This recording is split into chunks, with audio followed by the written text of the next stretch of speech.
Hello hi welcome to Anasuya kitchen. నేను ఈరోజు సాబుదానా కిచిడి. ఇది ఒక్క పొద్దులు ఉండేవాళ్ళు, తాకత్ బాగుండాలి, నీరసం వచ్చి ఉంటే కొంచెం తాకత్తుగా తీసుకోవాలి, కొద్దిగా బలంగా ఉండాలి అనుకునే వాళ్ళు ఇలా చేసుకొని తింటే చాలా మంచిది. ఒక కప్పు సాబుదానాలు, ఇవి 2-3 గంటలు నానబెడితే ఇట్లా అవుతుంది చూడండి. ఇగో ఇట్లా విసికి చూస్తే ఇట్లా అవుతుంది. ఇట్లా కావాలి, మరి తడి తడి ఉండొద్దు. ఇవి కడిగి మునుగా నీళ్ళు పోసి పెట్టాలి. ఒక 5-6 గంటలు పెడితే ఇట్లా నానిపోతాయి. ఎట్లా అంటే ఇట్లా ఉండాలి, మంచిగా బియ్యం కడిగి పెట్టినట్లు కడిగి మునుగా నీళ్ళు పోసి పెట్టాలి. ఎక్కువ పోయొద్దు, నీళ్ళు చిక్కటి అయిపోతుంది.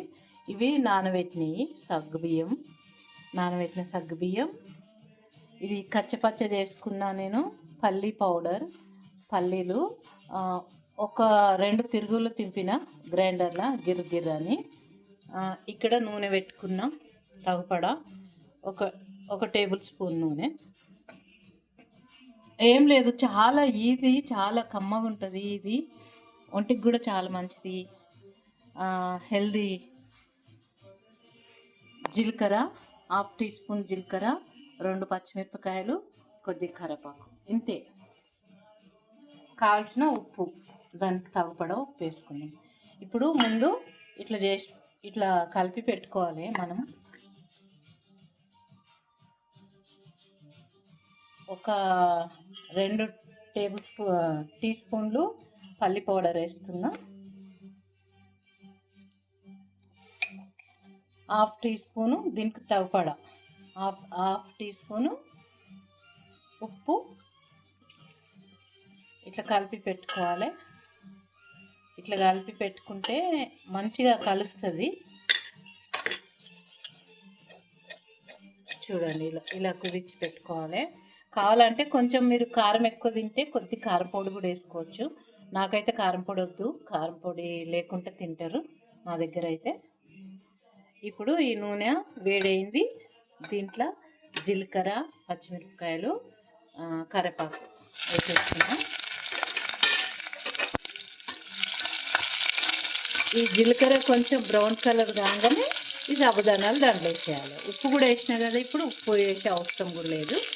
ఇప్పుడు దీంట్లో వేసేయాలి. దీంట్లో వేసి మంచిగా ఇట్లా కలిపేసి, నూనె కూడా ఎక్కువ పోసుకోవద్దు, సరిపడనే పోయాలి. మరీ నూనె తేలేటట్టు ఉండొద్దు, బాగుండదు ఇది కిచిడి. ఇంతే, చాలా ఈజీగా ఉంది కదా. ఇప్పుడు కలిపేసి మూత పెట్టేద్దాం. చిన్నగా చేసి ఒక 10 నిమిషాల తర్వాత చూద్దాం. ఇప్పుడు మూత తీసి చూద్దాము ఎలా ఉంది కిచిడి. ఓకే, అయిపోయింది. ఇంత చాలు. అన్నీ అలా కావాలని ఏం లేదు, ఒక ఆవిరి, ఒక ట్రిప్ ఆవిరి వస్తే చాలన్నమాట. వడ్డించుకోవచ్చు.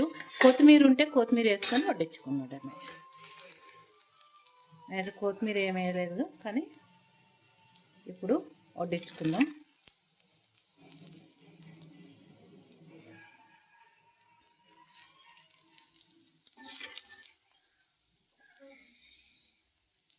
చాలా బాగా వచ్చింది పొడి పొడి. మొత్తానికి పొడి పొడి రావాలి. ఈ పొద్దు రేపు పొడి పొడి వస్తలేదు ఏంటో మరి ఈ సాబుదానాలు, కానీ పర్వాలేదు, మంచిగా వచ్చింది. ఇప్పుడు ఇట్లనే తినేయచ్చు. కావాలంటే మన చట్నీ పెట్టుకోండి, లేకుంటే ఇట్లనే తినేయచ్చు. నేనైతే ఇట్లనే తింటా. సూపర్, చేయండి, ట్రై చేయండి ఒకసారి. నేను చేసిన విధంగా ట్రై చేయండి. సబ్స్క్రైబ్ చేసుకోండి కొత్తగా చూసే వాళ్ళు. నా వీడియో చాలా ఈజీగా చూపించిన, చిన్నపిల్లలు కూడా చేసుకోవచ్చు. సబ్స్క్రైబ్ చేసుకోండి, లైక్ పెట్టండి.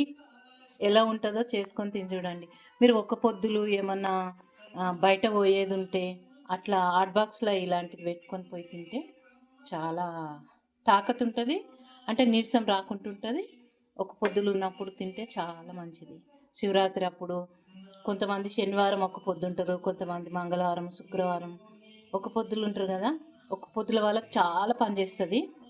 దీంట్లో ఇంకా ఆలుగడ్డ కూడా ఇంత చిన్న చిన్న కట్ చేసి ముందు నూనెలో ఫ్రై చేసి లాస్ట్లో ఇవి వేయాలి. ఆలుగడ్డ వేయలేను, ఆలుగడ్డ కూడా వేసుకుంటే బాగుంటుంది దీంట్లో. దీనికి మ్యాచింగ్ అనమాట ఆలుగడ్డది, ఇది బాగుంటుంది. ఓకేనా అండి, అందరు చేసుకొని తిని చూడండి. బాయ్ అండి, బాయ్. నా వీడియో నచ్చితే ఒక లైక్ పెట్టండి. బాయ్.